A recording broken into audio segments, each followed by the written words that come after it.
Well, no agreement yet, as the second round of wage negotiations between unions and Eskom has deadlocked. The power utility, to remind you, offering 3.75%.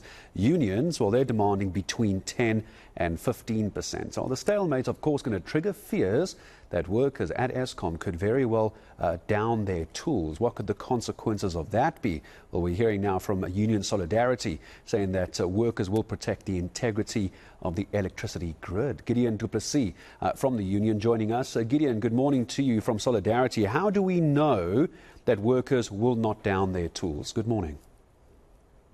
Morning, Gareth. Yeah, the first instance, obviously, it's essential service. So if they do so, it's unprotected. It means they can be dismissed.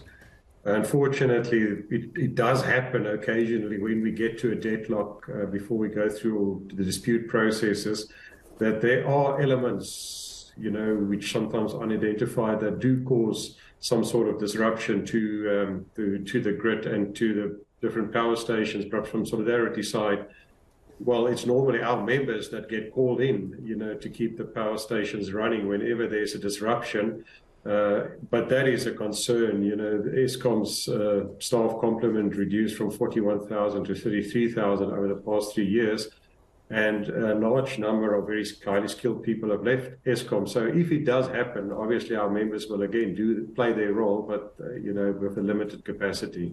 Yeah, let's talk about the gap between 3.75 and 10 and 15. It's a difficult negotiation to try and find a middle ground, because even if it went straight down the middle, you slice this with a butter knife into two halves. The jump from 3.75, let's say somewhere near 7 or 8, is still a lot more than Eskom's offering. How do you begin to negotiate up? It's a very tough negotiation. First of all, you must understand the model that we are using is the old positional bargaining model that was actually, funny enough, started by Cyril Ramaphosa when he was the leader of the NUM. So we gradually move closer to each other. We know that NASHA granted a 6% increase, so that's the minimum that the workers can get. But, that was an opening position from both sides. So we will now start to gradually move in closer to each other. Unfortunately, the second round didn't yield any results, because as we got to the last day of the second round last week, the agreement was that the unions will start moving and Eskom will obviously respond. And after the unions made their first initial move, Eskom said, no, they're not prepared to negotiate further. And we were very frustrated. We were prepared to go through the night on Wednesday. And then this week, we wanted to have a follow-up meeting, because the last round is next week from Tuesday to Thursday, and Eskom again refused. So it's a very difficult and very frustrating process. But I can just tell you that there is a willingness from the union side to make substantial moves so that we can try and resolve this matter without this matter going into dispute.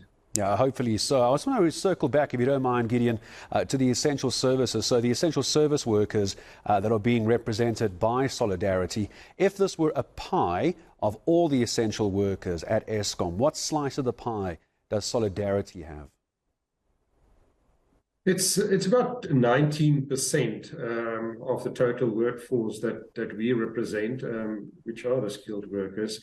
And that's our battle with this wage negotiation. One, they are essential services. Two, they're highly skilled, but they're highly skilled workers from all race groups, and also represented by all the trade unions. And we are under huge pressure. One, we're sitting with workers who are very frustrated. Two, they work exceptionally long hours and overtime because of the skills shortage. So on the one hand, you need to negotiate a deal that will retain skills.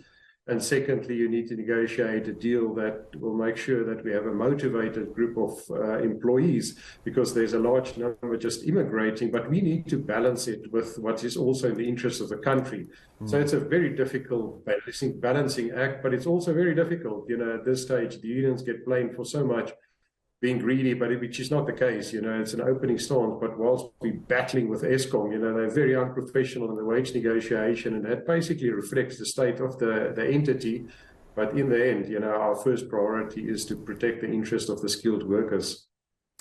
Gideon, just very, very briefly, as I say goodbye to you, I just want to find this out. So 19% is what Solidarity is representing. If there were a wildcat strike, could your 19% membership keep the lights on in our country? Not anymore. 3 years ago, it was possible. They flew our members in with helicopters to the various areas. This time around, we are so stretched. So there is just a massive limitation on our side. We will try our best, but it will be difficult. And I appreciate your time this morning. Solidarity's General Secretary Gideon du Plessis joining us. Deadlocked wage negotiations at the moment. There's a bit of a chasm between what unions want and what Eskom is offering. 3.75% from Eskom, between 10 and 15% from the unions. That's their demand. The question is now, can we keep the lights on? Solidarity saying their union members certainly will.